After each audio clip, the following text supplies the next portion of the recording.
Boa tarde, pessoal. Estamos juntos aqui com mais um Eu, Você e a Bíblia. A semana vai avançando diante de nós. Estamos aí vivendo grandes incertezas, e desafios. Eu estou aqui te aguardando, ok? Aguardando a sua chegada para a gente dar continuidade ao nosso estudo de 2 Coríntios. Nós, no Eu, Você e a Bíblia aqui, estamos estudando 2 Coríntios. Então, se você estiver chegando por aí, hoje nós vamos trabalhar o capítulo 9, versículos de 1 a 5. Eu vou escrevê-lo aqui.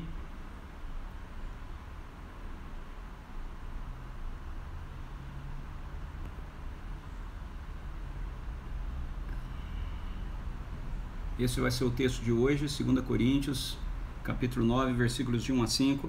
Na verdade, ele está fechando a sessão do capítulo 8, que nós estivemos conversando. Então eu vou ter que dar uma repassada em todo o capítulo 8. Tive que dividi-lo dessa forma assim, porque a perícope, era muito grande, ia ficar muito atropelado, trabalhar tudo uma vez. Agora tendo dissecado ele, fica mais fácil, Então, se você está chegando por aqui, seja bem-vindo. Se você não pegou as lives anteriores, você tem elas disponíveis aqui na minha conta do Instagram, tá bom? Você basta olhar aí meu feed de notícias aí, você vai encontrar os vídeos que estão ligados aí TV dos outros capítulos e você pode depois assistir e inteirar-se melhor daquilo que a gente tem conversado, falar. Deixa eu saudar o pessoal que está aparecendo por aqui. Deixa eu ver o reverendo Marcelo. Seja bem-vindo aqui, meu irmão. Muito bom ter você aqui com a gente. Fala aí, Eduardo, também está conosco aqui. A Ana, o Arlindo. Joia, eu queria pedir para vocês usarem o direct, que é esse aviãozinho aí que fica abaixo no seu canto direito, para você enviar aí para alguns contatos seus, convidando essas pessoas para estarem participando aqui com a gente, ou lembrando-os que nós estamos começando o nosso encontro do Eu, Você e a Bíblia de hoje, ok? Eu vou aqui colocar algumas pessoas aqui, convidando, lembrando, e a gente já começa aí a conversar. Enquanto isso, vi aqui para alguns já. Vamos ver quem mais entrou por aí. O Renan. Fala, Renan, tudo bem? Bem-vindos.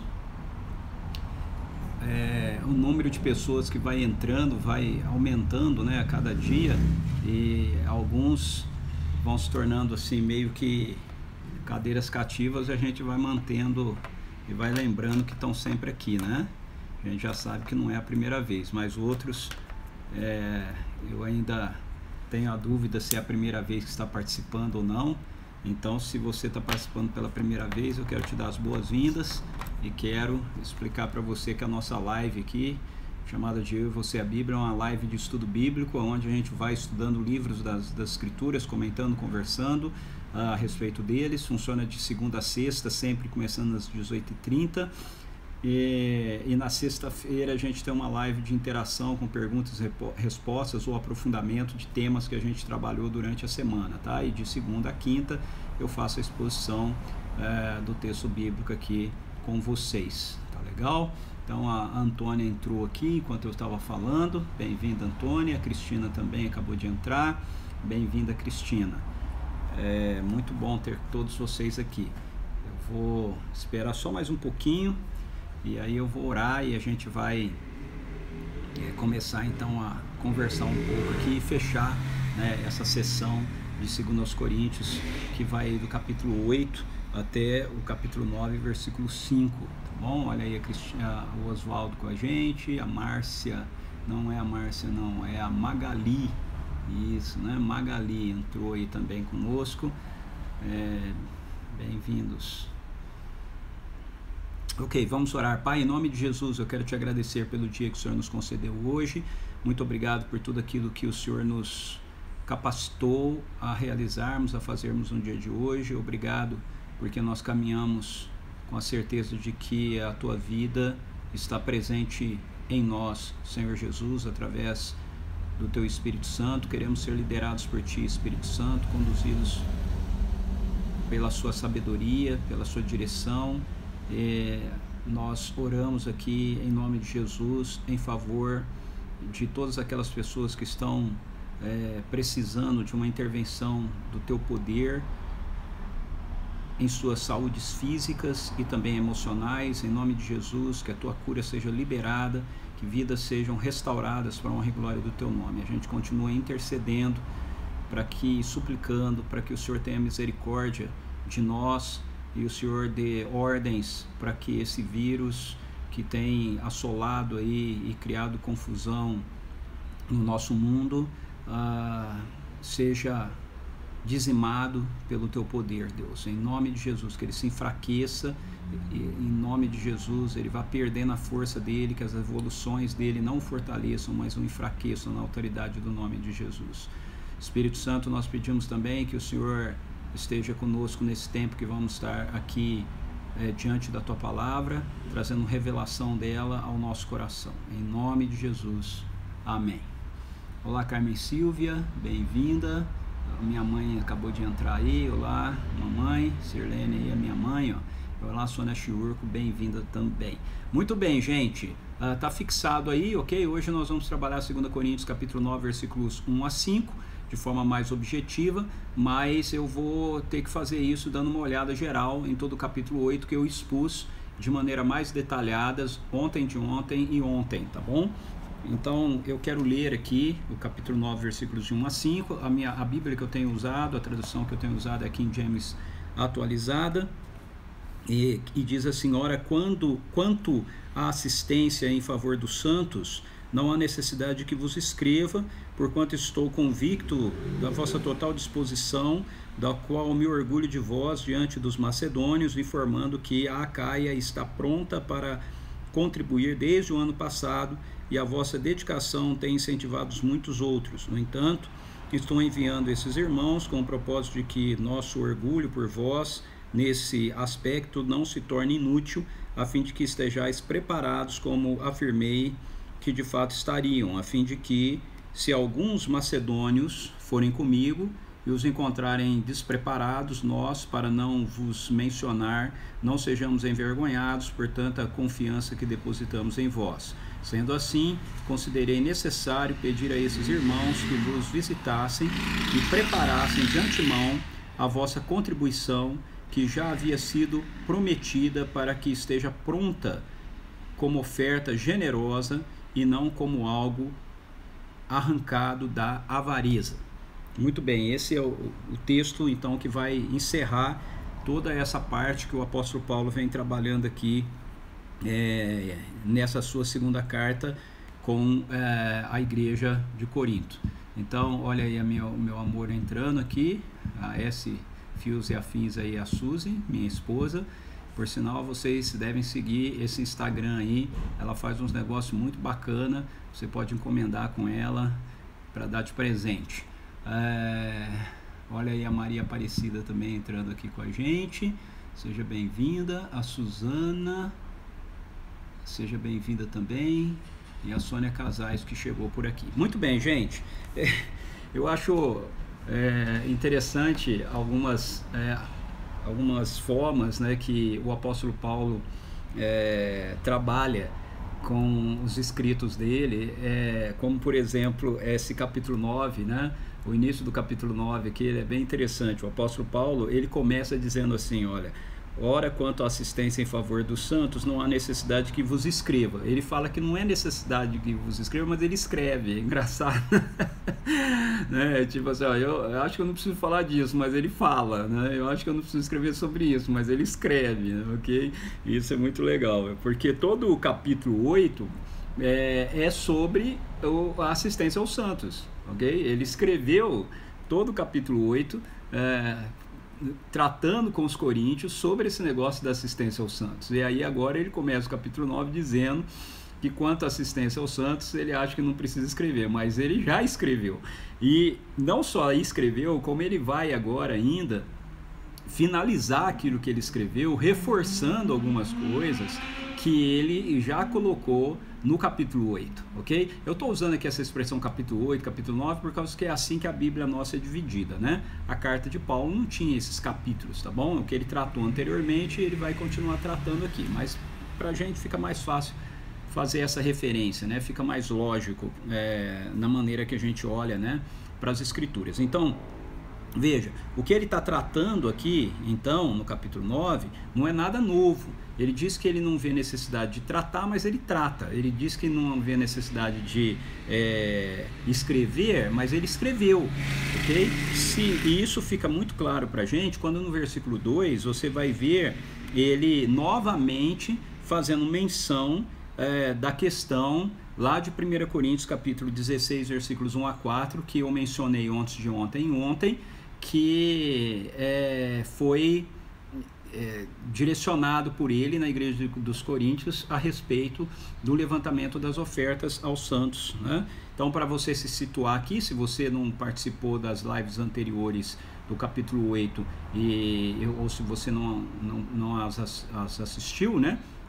O capítulo 8, o apóstolo Paulo, ele está procurando incentivar a igreja dos Coríntios a levarem adiante uma proposta que eles mesmos haviam feito de levantarem uma oferta especial de socorro emergencial para as igrejas da Judéia que estavam passando por necessidades por causa daquela grande crise de fome que foi anunciada que aconteceria lá em Atos 11 pelo profeta Ágapo, ok? Deus anunciou isso através de Ágapo e a igreja então se mobilizou e se preparou para socorrer a igreja da Judéia. Isso começa sendo feito lá em Antioquia, mas a escassez se estende e aí então depois o apóstolo Paulo, com as igrejas que ele havia plantado, ele levanta uma oferta emergencial. Segundo o texto, essa oferta emergencial ela foi levantada como parte da sugestão dos próprios coríntios para que se fizesse isso. E agora, depois, isso aparece lá no capítulo 16, versículos 1 a 4 de 1 Coríntios. Eu vou ler aqui para vocês, para a gente ter... Quanto à oferta para o povo de Deus, fazei vós também da mesma forma como orientei as igrejas da Galácia. E aí ele dá a orientação de como é que eles deveriam fazer. Aqui no capítulo 8 de 2 Coríntios, Paulo está escrevendo isso um ano depois do capítulo 16. Fica claro isso para a gente no capítulo 8 e aqui, né, novamente no capítulo 9, versículo 2. Ele diz assim: porquanto estou convicto da vossa total disposição, da qual me orgulho de vós diante dos macedônios, informando que a Acaia está pronta para contribuir desde o ano passado. Então veja que essa é uma questão que ele está trabalhando com os coríntios há um ano já. Um ano antes eles sugeriram que isso fosse feito assim. A sugestão dada pela igreja de Corinto foi acatada por Paulo e foi levada por Paulo à igreja da Galácia e à igreja da Macedônia, para que eles também pudessem participar. Agora, depois, então eles teriam um ano para estarem levantando os recursos para então mandar para a igreja da Judéia. Agora esse um ano já passou e o apóstolo Paulo ele está se dirigindo, está se preparando para ir a Corinto, e um dos objetivos dele na ida dele a Corinto é aproveitar que ele está indo a Corinto e então arrecadar, né, ou levar, melhor dizendo, não arrecadar, mas levar esses recursos que foram arrecadados ou que deveriam ter sido arrecadados ao longo de um ano. Agora, o que está acontecendo aqui? No capítulo 8, o apóstolo Paulo ele quer ter uma certeza de que a igreja dos Coríntios, eles não deixaram de fazer a arrecadação, eles não começaram o processo e pararam pela metade. Então ele havia enviado Tito para lá, Tito havia voltado com notícias boas a respeito da posição da igreja de Corinto com relação a Paulo, porque 1 Coríntios e também 2 Coríntios, a primeira parte, a gente vê que havia uma certa tensão com relação ao ministério do apóstolo Paulo e à igreja em si, não é? Com relação ao ensino, à liderança principalmente do apóstolo Paulo, porque Isso é mostrado para a gente muito em 1 Coríntios, por sinal tem as lives de 1 Coríntios aqui também, se você quiser assistir.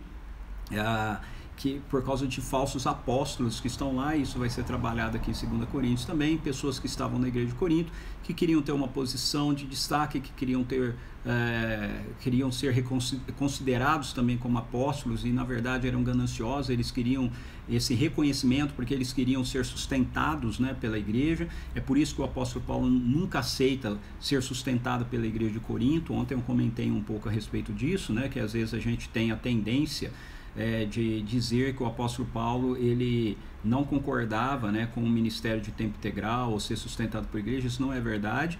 Isso é uma posição que o apóstolo Paulo tem em Corinto, e a razão disso é porque haviam essas pessoas de Corinto que queriam o título de apóstolos para que eles tivessem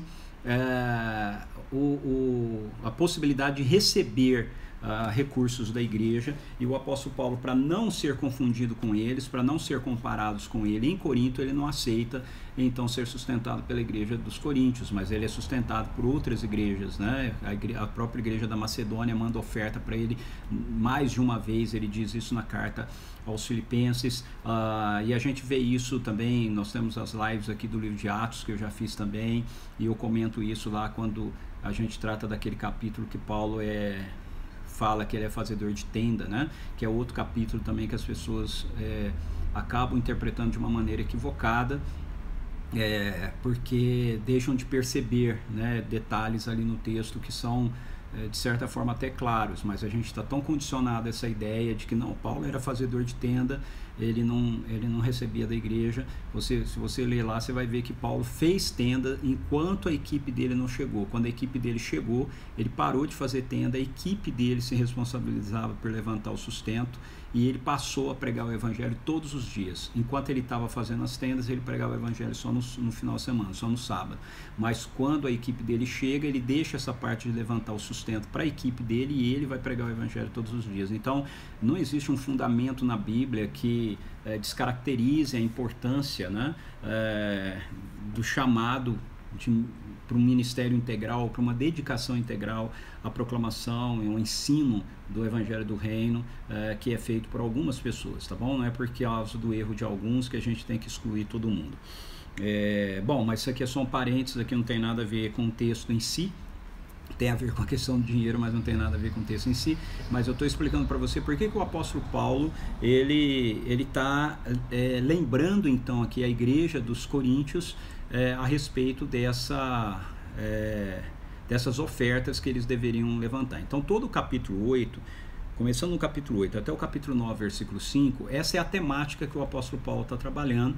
É muito interessante que em todo essa perícope, né, todo esse bloco, ele fala a respeito de dinheiro sem mencionar a palavra dinheiro.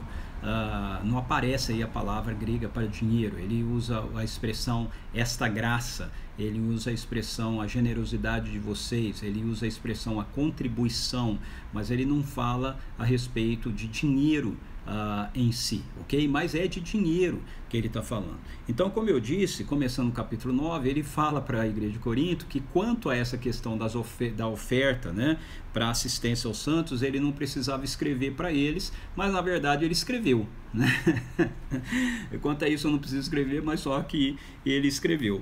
Então ele escreve, o capítulo 8 ele é dividido em dois blocos. Um primeiro bloco, o apóstolo Paulo ele vai concentrar na motivação para a igreja dos coríntios contribuírem, e isso ele vai construir em cima do testemunho da igreja da Macedônia, que tinha menos recursos do que a igreja da Acaia, e eles insistiram em participar daquele projeto, e não apenas participaram a partir dos recursos que eles tinham, mas indo até além dos recursos que eles tinham, diz o apóstolo Paulo.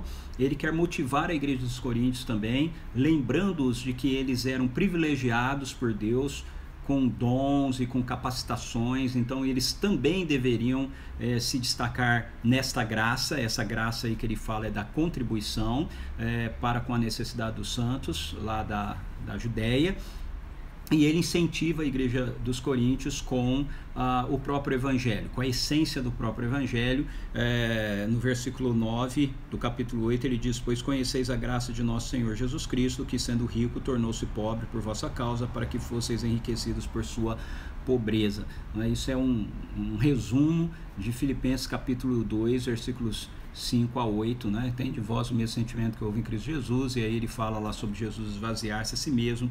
Esse verso 9 dá muita sensação de um resumo de tudo aquilo que o apóstolo Paulo falou, ou seja, a consciência que eu tenho do evangelho, a consciência que eu tenho daquilo que Jesus foi capaz de fazer por mim, vai mover o meu coração a ser generoso para com a necessidade dos irmãos, ok? A necessidade de outras pessoas. Então ele está motivando a igreja dos Coríntios, isso ele vai fazer do capítulo 8, versículos 1 a 15, a não deixarem de fazer a arrecadação das ofertas, das contribuições, conforme eles haviam sugerido um ano antes. E ele termina essa sessão do capítulo 8 mostrando que tanto a igreja da Judéia quanto a igreja de Corinto, quanto as nossas igrejas aqui hoje também, todos nós fazemos parte de um único povo, de uma única grande história, e ele faz isso citando o texto de Êxodo 16, 18, que tem a ver lá com o maná. Então é importante a gente entender que isso que está sendo feito aqui, sobre essa questão do levantamento das ofertas entre as igrejas da Acaia, Macedônia, Galácia, para enviar para a igreja da Judéia, não é meramente uma questão, naquele contexto, ok, de dinheiro, de questão de material. Era uma questão mais profunda do que isso. Por quê? Porque a igreja naquela época ela vivia essa tensão de a igreja que começa no meio do judaísmo entender que ela não era uma exclusividade da nação judaica, mas o povo de Deus era formado por essa parte da igreja de Deus que eram os judeus, mas também por todos os gentios que seriam agregados a eles através do sacrifício de Jesus. Então, o que o apóstolo Paulo está fazendo aqui com esse ato de contribuição é mais do que simplesmente mandar dinheiro para ajudar financeiramente a igreja da Judéia. Com essa atitude, ele está, na verdade, tentando quebrar esse paradigma que existia entre eles de duas igrejas, de dois povos, o povo de Deus judeu e o povo de Deus gentil. Há um só povo, uma só igreja, uma só família. Paulo vai trabalhar isso em muitas cartas. E essa atitude prática da igreja gentílica, mandar ajuda para a igreja da Judéia, da região da Judéia, reforçaria essa visão de que há apenas um povo, apenas uma igreja, todos nós fazemos parte de uma mesma história, de uma mesma nação, de uma mesma realidade, de uma mesma humanidade. Então ele trabalha tudo isso aí no capítulo 8, versículos 1 a 15, aí a segunda parte do capítulo 8, ele vai mostrar então como nós devemos lidar com a administração financeira. Na verdade, ele vai mostrar como ele iria lidar com essa questão das ofertas, mas nós tiramos princípios aqui das escrituras para como a gente também deve lidar com essa questão das ofertas. Então ele mostra aí para a gente o zelo dele, né, enviando Tito, enviando mais 2 pessoas junto com Tito. Ele mesmo não está indo para fazer essa parte do levantamento dos recursos, ele não quer, e ele vai reforçar isso aqui no capítulo 9, versículos 1 a 5 que nós acabamos de ler. Essa é uma parte que ele não quer estar envolvido com ela. Ele quer chegar lá com toda essa parte da igreja de Corinto, da arrecadação dessas ofertas já finalizada, para que ele possa então simplesmente, junto com esses irmãos aí, talvez alguns outros até, levar então esses recursos para a Judéia, mas sem ele estar envolvido com a arrecadação em si, ok? Desses recursos. Então, esse final do capítulo 9 aqui, versículos 1 a 5, o apóstolo Paulo, ele que disse que não precisava escrever sobre isso, mas escreveu, ele vai, na verdade, reforçar para a gente aqui 3 pontos, né, quanto a essa perspectiva relacionada à contribuição que ele estava pedindo para a igreja dos coríntios não deixarem para a última hora de levantar. Eu quero levantar 3 princípios desse texto aqui que eu vejo presente lá, né, no contexto da carta, e que podem ser úteis e aplicáveis para nós nesse momento também. O primeiro deles é o do planejamento. Então, quando a gente lê esse texto, essa seção, a gente percebe que nesse quesito do levantamento das ofertas e do envio das ofertas para as pessoas necessitadas, Paulo, ele não fez algo que sem pensar nos mínimos detalhes, né? Ou seja, sem planejar. Essa questão do planejamento, ela é uma questão, eu acho que meio tensa, né, para a gente dentro dos nossos contextos de igreja ainda hoje. Não apenas na perspectiva do planejamento financeiro, mas no sentido geral, né? Mas isso inclui também a perspectiva do planejamento financeiro. Por que eu digo tenso? Porque geralmente eu percebo que existe 2 extremos nessa questão. Um extremo vem daquele pessoal que acha que a gente não deve planejar nada nunca em relação à igreja ou ao reino de Deus, aos ministérios, que a igreja não é empresa, que a gente não precisa de planejamento estratégico, que a gente não precisa de agendas antecipadas, né? A gente tem que ser dirigido sempre, o tempo todo pelo Espírito Santo de Deus. Graças a Deus a gente tem a Bíblia toda, né? E é a Bíblia que ensina pra gente que a gente precisa sim de planejamento, né? Eu costumo dizer aqui na igreja que eu pastoreio, junto com os nossos líderes, né, os presbíteros e outros líderes, que a gente precisa de planejamento até para que o Espírito Santo possa mudar aquilo que a gente planejou. Eu brinco com isso com Atos capítulo 16, né, quando diz que Paulo saiu para a sua segunda viagem missionária e o planejamento dele era ir para a Ásia. E aí o Espírito Santo impediu que ele fosse para a Ásia, ele tentou contornar a Bitínia, o Espírito impediu que eles contornassem a Bitínia para ir para a Ásia, eles ficaram ali, aí o Espírito revelou, através de um sonho para Paulo, que ele queria que eles fossem para Macedônia, eles foram para Macedônia, o resultado foi a plantação da igreja de Tessalônica, da igreja de Filipos, e assim por diante. Mas veja, o Espírito Santo pôs de mudar a agenda porque tinha uma agenda, ok? Então com isso, eu estou afirmando sim, porque a Bíblia mostra isso para a gente em muitos lugares, que não é errado a gente planejar, que tem muitas circunstâncias e muitas situações que nós devemos planejar. O apóstolo Paulo, ele era um estrategista, ele era um cara que tinha planejamento, ele não fazia as coisas ao léu, não, ele tinha as coisas bem programadas e bem planejadas. Agora, ele não estava no outro extremo, que era o extremo de achar que você não pode fazer absolutamente nada se aquilo que você vai fazer não estiver dentro do seu planejamento, se não couber dentro do seu planejamento. Então esses são os 2 extremos. Se nós temos por um lado aqueles que ficam no extremo de achar que não deve ter planejamento nenhum, nós também temos aquele outro lado de igrejas que acham que se as coisas não couberem dentro do seu planejamento, dentro do seu orçamento financeiro, então eles não devem fazer. Isso também está errado. Por quê? Porque nós dependemos de um Deus sobrenatural, né? Então, o princípio a gente deve planejar sobre a direção do Espírito Santo de Deus, buscando a sabedoria do alto, buscando o discernimento do Senhor, e por mais que possa parecer um absurdo, algo que a gente possa decidir fazer, se a gente tem a convicção de que aquilo que nós estamos propondo fazer vem da direção do Espírito Santo de Deus, a gente não deve ter medo de fazer, mesmo que não caiba dentro do nosso orçamento, mesmo que não caiba dentro da nossa estrutura de planejamento. Aí você vai dizer assim, mas Ricardo, como é que eu vou saber que é? Então eu digo para você o seguinte, isso é um negócio que eu ensino aqui muito para o nosso pessoal também.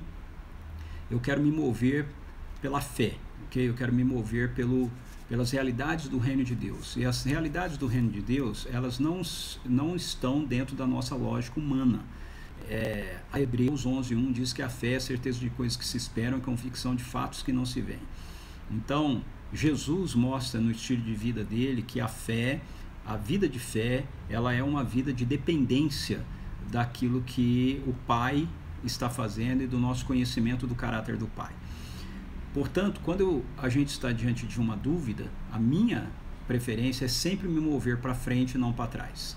É sempre me mover para a fé, para o risco. Porque eu acredito, e talvez você possa pensar de forma diferente de mim nisso, e eu vou te respeitar, mas eu acredito, lendo as Escrituras e na minha experiência com as Escrituras, que o Espírito Santo de Deus, ele pode nos barrar, ele pode mudar a direção daquilo que a gente está realizando, daquilo que a gente está fazendo. A única coisa que a gente não pode é ficar parado, ok? O Espírito Santo não nos move. Nós precisamos nos mover para que o Espírito Santo nos dirija. Ele não nos pega na marra e faz a gente fazer as coisas. Então, o que o apóstolo Paulo está fazendo aqui, primeiramente, é seguindo um planejamento que estava estabelecido com a igreja de Corinto. Então, como eu mostrei para vocês, 1 Coríntios capítulo 16, versículos 1 a 4, como ele mesmo coloca aqui, que a própria igreja de Corinto sugeriu um ano antes, né? Já um ano eles deveriam estar fazendo isso, ou seja, existia um planejamento. Então o que o Paulo está fazendo aqui é lembrar esses irmãos e seguirem o planejamento, seguirem aquilo que foi acordado, seguirem aquilo que foi acertado, seguirem aquilo que fora determinado, né? E, então, o primeiro princípio aqui tem a ver com essa perspectiva do planejamento. Planejar não é errado, não é errado você planejar na perspectiva financeira, não é errado você planejar na perspectiva dos ministérios, ok? Se você está aqui me ouvindo, meu querido irmão e irmã, e você é desses que acha que se a igreja tem planejamento estratégico, trabalho está errado, porque a igreja não é empresa, relatório e tudo mais, eu quero dizer para você que isso, eu discordo de você, ok? Relatórios ajudam, planejamento ajuda, tudo isso ajuda se for feito da maneira correta para a expansão do reino de Deus e se for feito em submissão ao Espírito Santo de Deus. E se você está aqui me ouvindo e acha que uma vez que isso está feito, está engessado, não pode mudar nada, então você também está errado, ok? Não é o que as Escrituras mostram para a gente. Uma vez planejado, o Espírito Santo tem toda a liberdade de mudar aquilo que a gente planejou, mas não é errado planejar. Então, o apóstolo Paulo, no versículo 3, ele tá relembrando essa perspectiva do planejamento, tá certo? Diz aí, ó, vamos reler, ó. No entanto, estou enviando esses irmãos. Então ele acabou de dizer, ó, quanto à questão das ofertas eu não preciso escrever, mas ele escreveu o capítulo 8 e continua escrevendo, né? Ele diz, olha, eu sei que vocês têm um planejamento com relação a isso. É isso que ele está falando, ok? Eu não preciso escrever porque eu sei que vocês têm um planejamento sobre isso. Mas eu resolvi mandar esses irmãos à frente, que ele mencionou no capítulo 8, versículos 16 a 24, o Tito e os dois irmãos lá que são enviados pela igreja, para lembrar a igreja de Corinto de seguir o planejamento. Então, verso 3. No entanto, estou enviando esses irmãos com o propósito de que nosso orgulho por vós, nesse aspecto, ou seja, no aspecto daquilo que foi planejado, né, acordado, acertado, não se torne inútil, a fim de que estejais preparados, como afirmei que de fato estariam. Ele afirmou para a igreja da Macedônia, ok? Então, o primeiro princípio aqui é esse princípio do planejamento. Planeje, certo? Não tem nenhum pecado em você planejar, e uma vez que você fez o planejamento, siga o seu planejamento. Planejamento não é para você fazer e deixar guardado numa gaveta. Uma vez que você tem o planejamento, siga o seu planejamento com a submissão ao Espírito Santo para que ele possa mudar qualquer coisa. Deixa eu abrir um parênteses aqui. Obviamente que quando a gente fala de planejamento na perspectiva do reino de Deus, nós não estamos falando de um planejamento meramente feito dentro da lógica humana, ok? Deus, lembre-se que isso é um planejamento relacionado ao reino de Deus. Então tem muita maluquice no planejamento que a gente faz do reino, tá certo? Que aqui nesse texto fica como exemplo sobre isso ou a postura da igreja da Macedônia. Então lá no capítulo 8, versículo 3, o apóstolo Paulo diz assim: Porquanto posso dar testemunho de que contribuíram de livre vontade na medida de seus bens e até mesmo acima disso. Então veja, dentro da lógica humana, todo mundo concorda que a gente deve contribuir na medida dos nossos bens. A Bíblia ensina isso também. Mas a Bíblia ensina que uma vez que a generosidade é uma expressão do reino, existe essa dimensão que vai além das nossas posses. E aí, nesse momento, a gente ouve de muita gente, isso é irresponsabilidade, olha, você está sendo imprudente. Mas se você está fazendo isso na dependência e na direção, na confiança e na direção do Espírito Santo de Deus, humanamente falando, pode parecer irresponsabilidade, imprudência, mas na dimensão do reino de Deus, isso é fé. Okay? Alguns gostem disso ou não, é isso que a Bíblia mostra pra gente, isso é fé. O segundo ponto que eu quero destacar aqui, então, fechando essa sessão, é que Paulo fala, ele falou aqui então sobre a importância do planejamento, e ele fala também a respeito da importância da transparência. Okay? Então no versículo ele fala, olha, isso já está planejado, um ano antes vocês planejaram isso, então se preparem, eu não quero chegar aí, e aí, porque eu estou aí, vocês vão arrecadar, eu quero que isso já esteja feito antes, sigam a agenda que a gente estabeleceu. E no versículo seguinte, ele deixa claro que isso deveria ser assim também, porque em ele chegando lá com pessoas da Macedônia, irmãos da Macedônia, o acompanhando, os macedônios pudessem ver que de fato os crentes de Corinto, ou seja, os crentes da Caia, agiram de conformidade com aquilo que o apóstolo Paulo havia dito lá na Macedônia, que eles haviam proposto. E quando ele diz isso, isso mostra pra gente a dimensão da transparência, que eu trabalhei um pouco ontem, né? Veja a live de ontem, tá bom? Para aprofundar, no que diz respeito à administração dos recursos financeiros relacionados ao reino de Deus. Então veja, ele diz assim, a fim de que, verso 4, a fim de que, se alguns macedônios forem comigo e os encontrarem despreparados, nós, para não vos mencionar, não sejamos envergonhados por tanta confiança que depositamos em vós. Quando ele diz isso, o que ele está dizendo aqui é o seguinte, para trocar em miúdo para nós aqui. Eu vou aí para recolher, né, para receber essas ofertas que vocês levantaram, que vocês recolheram, os irmãos da Macedônia vão comigo, e isso não é segredo para ninguém. Ok? Então aqui está uma dimensão da transparência. Nós vivemos um contexto, né, no Ocidente, pelo menos aqui no Ocidente eu percebo muito isso, né, de igreja, que muitas vezes nós achamos que algumas questões referentes à igreja, elas não devem ser abertas, elas não devem ser de conhecimento de todo mundo, elas devem ser do conhecimento apenas da liderança, ou de uma pequena parcela da liderança, entendeu? Esse não é um bom princípio. Mas é que se a gente falar, o pessoal pode criticar, pode achar ruim. Então, eu vou dar um exemplo aqui do que eu estou tentando falar para você. Esse ano, nossa comunidade aqui, né, o nosso Conselho de Presbíteros, nós tomamos a decisão de enviar uma oferta extra, uma oferta especial dada pela nossa comunidade, pela nossa igreja, para 2 casais de missionários nossos que a gente sustenta, ou que nós somos parceiros fora, ok? Um lá na Tailândia, por causa de um tratamento que a esposa estava fazendo com relação à sua gravidez, e a bebê nasceu, foi tudo bem, e um outro para um casal lá de São Tomé e Príncipe, para contribuir na compra de passagens deles para cá. Eram valores, nós enviamos valores altos, o conselho decidiu valores altos, ok? Em relação a eles, né? Era uma oferta assim, nós temos uma oferta regular com esses missionários, assim como temos com alguns outros missionários também, e essa era uma oferta mais ou menos como esse texto aqui está dizendo, só que ao invés da gente levantar essa oferta com a igreja, avisar a igreja, a gente, como Conselho de Presbíteros, já tomamos a decisão de mandar os recursos do dinheiro que a gente tinha na igreja, na conta da igreja, porque a igreja não tem dinheiro na conta para ficar guardado. Então nós tínhamos recursos, tínhamos dinheiro, a gente tinha uma necessidade e a gente queria abençoar essa necessidade. Eu vejo que muitas igrejas, isso depende muito do sistema de governo da igreja, né? Mas pelo menos dentro do nosso sistema de governo aqui, sistema presbiteriano, né? De conselho, às vezes essas coisas são feitas e a igreja não fica nem sabendo. Mas a nossa decisão foi diferente, falou, nós vamos enviar esse valor e nós vamos comunicar à igreja que o valor foi enviado.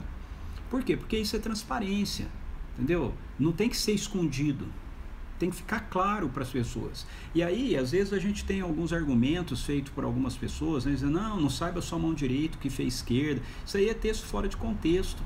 Okay? Quando Jesus fala lá que não é para saber a mão direita o que fez a esquerda, ele está falando sobre a postura dos fariseus que davam oferta só para aparecer. Mas se você sabe do seu coração que a sua oferta não está sendo dada para você aparecer, falar que isso foi feito se torna um testemunho, ok? E não um desejo de aparecer, que é o que Paulo falou da igreja da Macedônia. Ele contou aqui, né, que os irmãos eles deram dentro das suas posses e até além das suas posses, ok? Então aqui entra o conceito aqui da transparência. Então nós já temos aqui, já falei 2 deles aqui, né? Fechando essa perícope, né? O planejamento no que diz respeito a ministério de forma geral, mas aqui é especificamente no que diz respeito a os recursos financeiros, e a transparência. Não tem que esconder, né, nada de ninguém. A igreja precisa estar ciente daquilo que acontece, daquilo que a gente faz, dos recursos que a gente utiliza, né, e como a gente utiliza. Então o apóstolo Paulo está falando aqui para a igreja de Corinto isso, ele falando, nossa, eu indo aí para fazer a coleta, para pegar a coleta que vocês fizeram, e indo irmãos da Macedônia comigo, eles vão saber o que aconteceu aí, se vocês arrecadaram, se não arrecadaram. Isso não vai ser feito a porta fechada, não vai ser feito escondido. E o último princípio que ele reforça é o da generosidade, né? Ele, mais uma vez, é algo que ele já trabalhou, né? Ele já trabalhou isso no capítulo 8, como ele já tinha trabalhado essa perspectiva do planejamento, essa perspectiva da transparência, ele também já tinha trabalhado a perspectiva da generosidade, e ele reforça isso aqui, fechando então essa perícope, esse bloco do capítulo 8, que vai do verso 1 até o capítulo 9, verso 5. No verso 5 ele diz assim, sendo assim, considerei necessário pedir a esses irmãos que vos visitassem, esses irmãos aqui, o Tito e os 2 irmãos que ele diz que foram enviados, né, pela igreja lá da Macedônia, com Tito, está lá no verso 18 do capítulo 8, e o outro é mencionado lá no verso 22 do capítulo 8, e ele está dizendo, eu senti necessidade de mandar esses irmãos aí, para lembrar vocês do planejado, para vocês agirem de acordo com o planejado, porque isso vai ser exposto de forma transparente para todo mundo, e para que a contribuição de vocês seja fruto da generosidade de vocês e não do constrangimento. Então, vou continuar lendo o texto aqui. Sendo assim, considerei necessário pedir a esses irmãos que vos visitassem e preparassem de antemão a vossa contribuição, que já havia sido prometida, para que esteja pronta como oferta generosa e não como algo arrancado da avareza, né? Ou seja, o apóstolo Paulo está dizendo, eu não quero chegar aí sem isso estar feito e vocês fazerem correndo só porque eu estou aí, eu estou pedindo, eu estou mandando, ou vocês estão se sentindo pressionados ou constrangidos por mim. Eu quero que essa oferta ela surja do coração generoso de vocês, pela compreensão que vocês tiveram do Evangelho.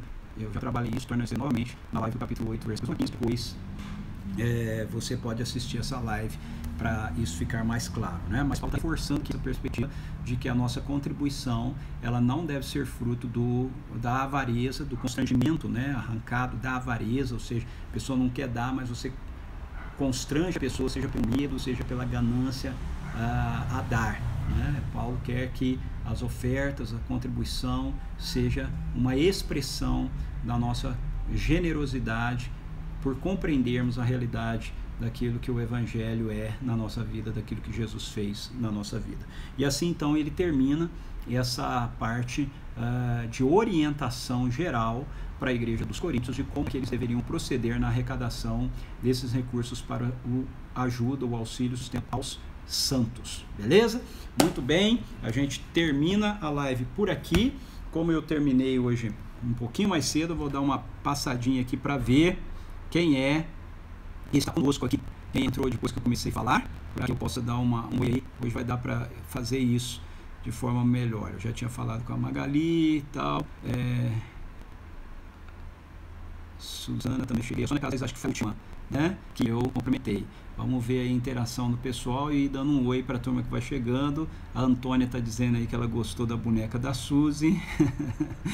Eu falei, gente, olha lá, s.afins, @s.afins, que você vai gostar. s.fios, né? E afins, que você vai gostar.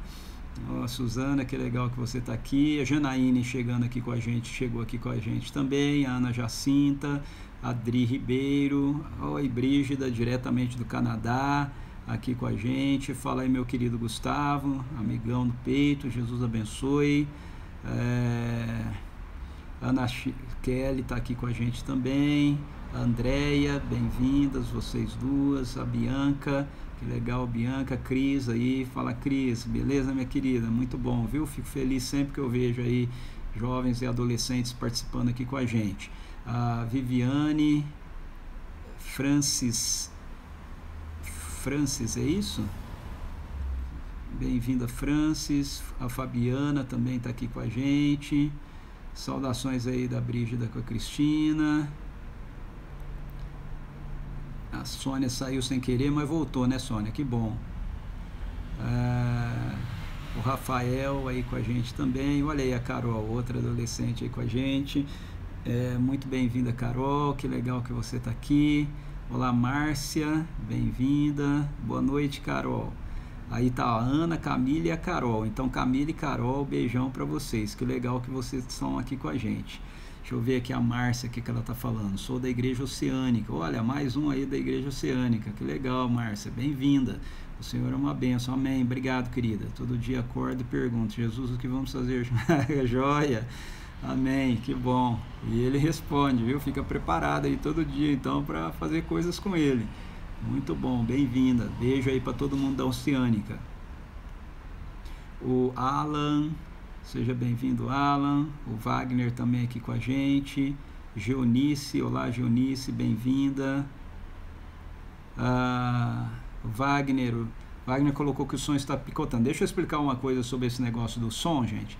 Isso aí é o seguinte: todas as vezes, pelo menos é o que eu percebo, todas as vezes que o pessoal clica aí nos coraçõezinhos, mostrando que está gostando da fala e tudo mais, o que é muito legal, mas toda vez que faz isso, os coraçõezinhos, o negócio entrando, ele dá essas picotadinhas aí no som, tá bom? Eu acho que essa é a razão, mas é legal ter os coraçõezinhos, né?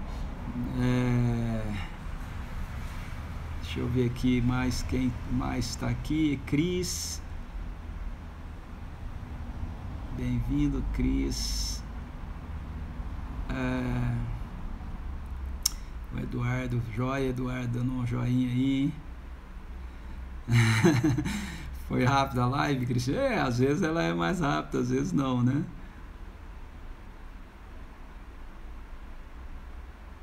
Que bom.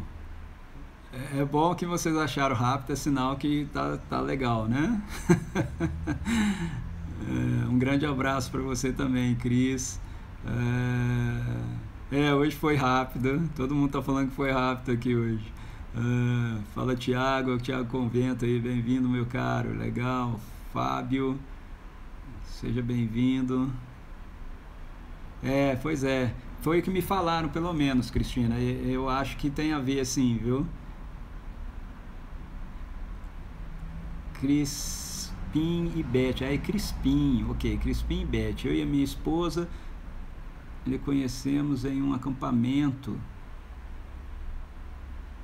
em algum lugar aqui que eu não entendi onde é. Desde então vem lhe seguindo. Que bom, Crispim, muito bom, obrigado, viu? Deus abençoe você, sua esposa, sua casa. Fala Bianca. Bianca está perguntando: pastor, seus cultos são online? Se sim, quais os dias? Sim, Bianca, a gente tem uma transmissão ao vivo, ok? Todo domingo às 10 horas da manhã. O culto de domingo das 10 da manhã, ele é transmitido online ao vivo, tá bom? Anota aí, ó, o canal do YouTube é CP Vinhedo, tá bom? O canal do YouTube da gente chama CP Vinhedo. E aqui no Instagram você anota aí @CP Vinhedo, que você tem o Instagram da nossa igreja. Lá você tem alguns material bem bacaninha também, tá bom? mas você é bem-vindo a participar dos nossos cultos, tá? Amém, que bom que tem sido bênção, Crispim. Eu acho que não é dos corações. Ok, Sônia, sei lá. Ó, os corações estão subindo aí. Se a voz não estiver picotando, não é dos corações. Mas se estiver picotando... o Caio entrou agora aí. Abraço, Caio, mas já acabou, tô saindo. Alhandras. Ok, Alhandras. Legal, querido. Legal, Deus abençoe. Eu lá, Lise. Vocês que estão entrando agora, a gente já terminou a live de hoje, tá bom? Eu saindo aqui, você pode assistir. É muito bom participar do CPV Vinhedo, as lives são muito boas também. Aí o pessoal dando testemunho aí. A Márcia dizendo que conheci na conferência do Oceano em Niterói. De lá para cá, sempre ao acordar, pergunto a Jesus o que vamos fazer juntos hoje. Muito bom, Márcia, continue perguntando. E aí se prepara, viu? Porque ele faz coisas com a gente. Aí a gente tem que estar pronto para entender que nossos encontros não são casuais, ok? E ele está nos convidando a fazer coisas com ele, tá bom? Ok, o canal, tá? O canal é CP Vinhedo. Vou escrever aqui, ó.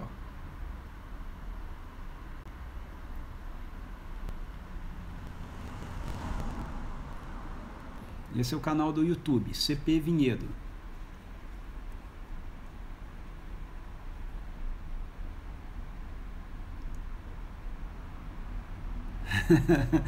Hoje foi muito rápido. Geralmente a live ela vai de 45 minutos a 1 hora, né? Hoje eu acho que ela foi talvez uns 40 minutos, né? É que hoje foi o fechamento, eu tive que dividir em 3 partes, ok? Mas a de ontem e de ontem elas foram 1 hora de live. Mas que bom, né, que vocês estão achando que foi rápido, porque todo mundo fala que aqui na internet a live não pode ser mais que 30 minutos, porque o pessoal já sai, fica cansativo, né? Bom saber que vocês estão achando aí que foi rápido, eu posso ficar mais tranquilo. Que isso, Bianca? De nada. Ó, quem quiser seguir aqui no Instagram, o Instagram da nossa comunidade, lá você tem coisas também, é @CPVinhedo, ok? @CPVinhedo. Tá bom? É isso aí, gente. A gente tá terminando aqui. Deixa eu aproveitar que sobrou um tempinho para eu novamente fazer aqui para vocês a propaganda, né, da Escola de Jesus.